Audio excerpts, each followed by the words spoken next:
Good morning, students. I'm Smriti Gusai, and today we are going to talk about chapter 13 of class 11, that is photosynthesis in higher plants અને ઉચ્ચ કક્ષાની વનસ્પતિઓમાં પ્રકાશ સંશ્લેષણની ક્રિયા. હવે આજે આપણે સમજશું light reaction. આપણે આગળ ઘણી બધી વાત કરી ચૂક્યા છીએ. લાઇટ રિએક્શનની વાત કરી લીધી છે. લાઇટ રિએક્શનમાં આપણે પિગમેન્ટ્સ વિશે જોઈ લીધું છે. 4 ટાઈપ્સના હોય છે. હવે ફોટો સિસ્ટમની વાત કરીએ છીએ, એટલે પીએસ ફોટો સિસ્ટમ એટલે શોર્ટ ફોર્મમાં પીએસ કહેવામાં આવે છે. પીએસ ફોટો સિસ્ટમ 2 ટાઈપ્સના હોય છે, PS1 અને PS2. અને થાઇલાકોઇડમાં કઈ રીતે અરેન્જ થયેલા હોય છે એની પણ આપણે વાત કરી લીધી છે. હવે આજે આપણે વાત કરશું એક સિંગલ સ્ટ્રોમલ થાઇલાકોઇડની કે એક ગ્રેનલ થાઇલાકોઇડની. બરાબર, આપણે ગ્રેનલ થાઇલાકોઇડની જ વાત કરશું, કેમ કે એનામાં PS2 અને PS1 એ બંને અરેન્જ થયેલા હોય છે, જ્યારે સ્ટ્રોમલ થાઇલાકોઇડમાં માત્ર ને માત્ર PS1 અરેન્જ થયેલું હોય છે. હવે અહીંયા કને મેં તમને ડ્રોઈંગ બતાવી છે. જે સૌથી ઉપરની ડ્રોઈંગ છે એની આજુબાજુ જે છે સ્ટ્રોમા છે. બરાબર, હવે સ્ટ્રોમામાં એક આપણે સિંગલ ગ્રેનલ થાઇલાકોઇડ લીધું છે. ગ્રેનલ થાઇલાકોઇડ એટલે એકથી વધારે થાઇલાકોઇડ હોય એનામાંથી આપણે એક સિંગલ થાઇલાકોઇડ લીધું છે. એક સિંગલ થાઇલાકોઇડમાં કેવી રીતે અરેન્જમેન્ટ હોય છે? PS2 અને પછી PS1 આ રીતે અરેન્જમેન્ટ થયેલી હોય છે, જે આપણે આગળ જોઈ ચૂક્યા છીએ. હવે આ PS2 અને PS1ને વધારે ઝૂમ આઉટ કરીએ. મેં નીચેની ડ્રોઈંગમાં બતાવ્યું છે વધારે ઝૂમ આઉટ કરીને. બરાબર, તો સૌથી પહેલાં આ જે છે એ PS2 છે અને આ જે છે એ PS1 છે. બરાબર,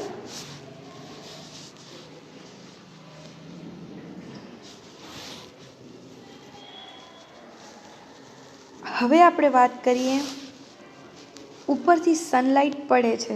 બરાબર, એની વેવલેન્થ 680 સુધી હોય છે. એટલે કે રિએક્શન સેન્ટર આપણો જે PS2 જે છે આની ડિટેલ આપણે આગળ જોઈ ચૂક્યા છે કે PS2ની અંદર કઈ રીતે અરેન્જમેન્ટ થયેલી હોય છે, એટલે થાઇલાકોઇડની અંદર કઈ રીતે અરેન્જમેન્ટ થયેલી હોય છે. તો અહીંયા કને મેં બતાવ્યું હતું કે આ એક ફોટો સિસ્ટમ છે, એક સિંગલ ફોટો સિસ્ટમ. એની અંદર એન્ઝાઇમ, રિએક્શન સેન્ટર, એન્ટેના અને પ્રાઇમરી એસેપ્ટર ઇલેક્ટ્રોન ગ્રાહક આવેલા હોય છે.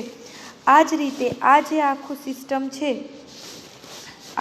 સિસ્ટમ છે, માની લો કે આ PS2 છે અને PS1 બી સેમ જ હશે. બરાબર, તો આપણે ઝૂમ આઉટ કરીએ તો આ છે ફોટો સિસ્ટમ 2 અને આ છે ફોટો સિસ્ટમ 1. ઉપરથી સનલાઇટ પડે છે અને રિએક્શન સેન્ટરમાં એ વેવલેન્થ એન્ટેનામાંથી પાસ આઉટ થઈ અને રિએક્શન સેન્ટરને આપે છે વેવલેન્થ. અને એ વેવલેન્થ છે એ પ્રાઇમરી ઇલેક્ટ્રોન એસેપ્ટર જે PS2 અને PS1 વચ્ચે અરેન્જ થયેલા હોય છે, જેને ઇલેક્ટ્રોન કેરિયર પણ કહેવામાં આવે છે. ઇલેક્ટ્રોન કેરિયરનું કામ છે એક જગ્યાએથી બીજી જગ્યાએ સુધી પહોંચાડવાનું, એટલે એને કહેવામાં આવે છે ઇલેક્ટ્રોન કેરિયર. પ્રાઇમરી ઇલેક્ટ્રોન એસેપ્ટર એટલે ઉપરથી સનલાઇટ પડે છે, સનલાઇટ એન્ટેનામાં જાય છે, એન્ટેના જે છે એ પોતાના રિએક્શન સેન્ટરમાં આપે છે. રિએક્શન સેન્ટર છે એ પ્રાઇમરી ઇલેક્ટ્રોન એસેપ્ટર એટલે કે ઇલેક્ટ્રોન કેરિયર, જે 4 ટાઈપ્સના હોય છે, આપણે આગળ જોશું. અને એનામાંથી પાસ આઉટ થઈ અને PS1માં પાસ આઉટ થાય છે. બરાબર, આ રીતે લાઇટ રિએક્શનના સ્ટેપ્સ છે. થાઇલાકોઇડ મેમ્બ્રેન હોય છે. સૌથી પહેલાં આપણે કહું તો થાઇલાકોઇડ મેમ્બ્રેન જે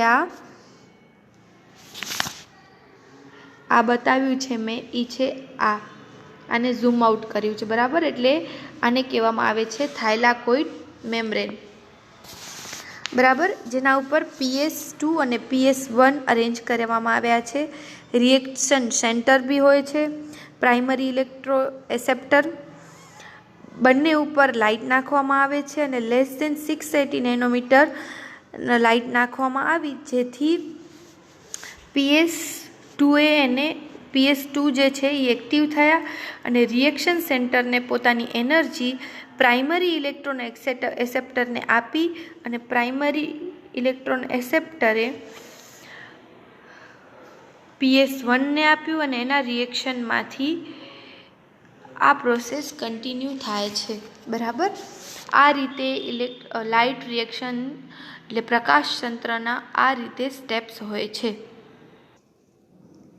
હવે અહીંયા કને આપણે વાત કરશું ઇલેક્ટ્રોન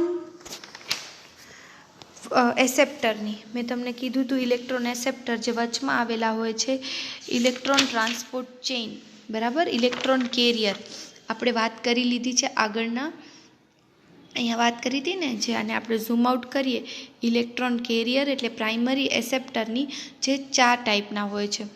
ફર્સ્ટ હોય છે ફાયોફાઇટિન, સેકન્ડ હોય છે ક્યુ, આ PQCP જે છે એને શોર્ટ ફોર્મમાં કીધું છે, પ્લાસ્ટોક્યુનોન. થર્ડ હોય છે સાઇટોફોર્મ B6F અને લાસ્ટ હોય છે પ્લાસ્ટોસાઇનિન, બરાબર. આ રીતે એની અરેન્જમેન્ટ થયેલી હોય છે પ્રાઇમરી ઇલેક્ટ્રોન એસેપ્ટરની, બરાબર. એને એના શોર્ટ ફોર્મ આપ્યા છે. ફોટોફાઇટિનને કહેવામાં આવે છે PQ, સાઇટોફોર્મને કહેવામાં આવે છે B6F, CY, TB6F, પ્લાસ્ટોસાઇનિનને કહેવામાં આવે છે PC. આ રીતે એને શોર્ટ ફોર્મમાં કહેવામાં આવે છે, બરાબર. હવે આને ઇલેક્ટ્રોન ટ્રાન્સપોર્ટ ચેઇન કહેવામાં આવે છે કે જે પાસ આઉટ કરે છે ઇલેક્ટ્રોનને. હવે ધ્યાનથી સાંભળજો. સૌથી પહેલાં વેવલેન્થ આવે છે, PS2 થી કન્વર્ટ થઈ અને ઇલેક્ટ્રોન ટ્રાન્સપોર્ટ ચેઇનમાંથી પાસ આઉટ થઈ PS1માં જાય છે, બરાબર. હવે PS1ના ઇલેક્ટ્રોન એસેપ્ટર હોય છે ત્યાં કને એનર્જી રિલીઝ થાય છે, એટલે કે FES, બરાબર. એટલે એને FD કમ્પાઉન્ડ પણ કહેવામાં આવે છે. એનો ફૂલ ફોર્મ છે પેરોડેક્સિન, બરાબર. ફેરોડેક્સિન એટલે NADP+ અને NADPHના મોલેક્યુલનો બનેલો હોય છે જ્યાં એનર્જી રિલીઝ થાય છે, બરાબર. PS1 પછી NADP+H અને ઇલેક્ટ્રોન એસેપ્ટર gives NADPH અને NADP+2H++2 ઇલેક્ટ્રોન gives NADPH+H+, બરાબર. આ રીતે પ્રોસેસ થાય છે PS1 પછી. હવે અહીંયા કને સેમ પ્રોસેસ મેં ફરીથી કીધી છે. આ થાઇલાકોઇડ મેમ્બ્રેન છે, જે એક લાંબો પટ્ટો છે, વચ્ચે થાઇલાકોઇડ મેમ્બ્રેન છે, ઉપરથી સનલાઇટ પડે છે 680 નેનોમીટર્સમાં અને રિએક્શન સેન્ટરમાંથી પાસ આઉટ થઈ, એટલે પેલો છે ફાયોફાઇટમ, બરાબર. એ આપણે પહેલાં જ વાત કરી.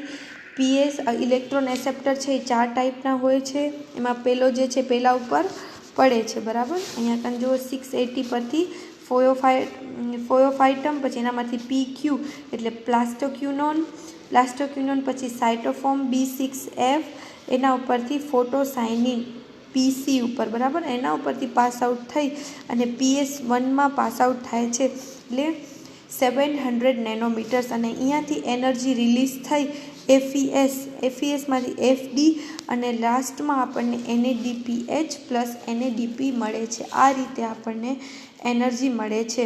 Electron deficient PS2 H2O break કરે છે અને ફોટોલાઇસિસમાં લાઇટમાં તોડવાનું થાય છે, બરાબર. આ રીતે લાઇટ રિએક્શનની પ્રોસેસ છે કે કઈ રીતે એ પાણીને બ્રેક કરે છે અને આપણને એનર્જી મળે છે, બરાબર. તો અહીંયા કને આપણે આ વિડીયો પૂરો કરીએ, પણ જરાક હજી તમને થોડું કહી દઉં કે નોન સાયક્લિક અને સાયક્લિક ફોટોસ્ફેરિક એટલે ચક્રીય અને અચક્રીય. હવે નોન સાયક્લિંગ ફોટોમાં શું હોય છે, PS1 અને PS2 ઇન્વોલ્વ હોય છે.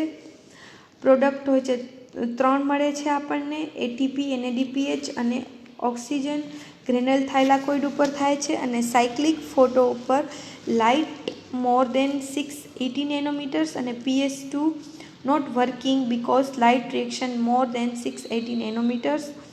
એટલે આ જે પ્રોસેસ છે એ સાયક્લિકવાળી પ્રોસેસ જે છે એ 680 નેનોમીટર પર કામ કરે છે. લાસ્ટમાં માત્ર ATP બને છે અને ગ્રેનલ થાઇલાકોઇડ અને સ્ટ્રોમલ થાઇલાકોઇડ બંને ઉપર જોવા મળે છે. બરાબર. તો અહીંયા કને આપણે આ વિડીયો સ્ટોપ કરીએ છીએ. હવે નેક્સ્ટ ટોપિક પર આપણે ડાર્ક રિએક્શન વિશે સમજવાનું છે. તો લાઇટ રિએક્શન બધાને સમજાઈ ગયું હશે કે કઈ રીતે અરેન્જમેન્ટ થયેલી હોય છે PS1 અને PS2ની એટલે ફોટો સિસ્ટમની. બરાબર. ધ્યાનથી આ વિડીયો સમજજો અને ધ્યાનથી લર્ન કરી લેજો, કેમ કે એક્ઝામમાં ઇમ્પોર્ટન્ટ છે. હવે આપણે નેક્સ્ટ વિડીયોમાં ડાર્ક રિએક્શન વિશે સમજશું. Thank you.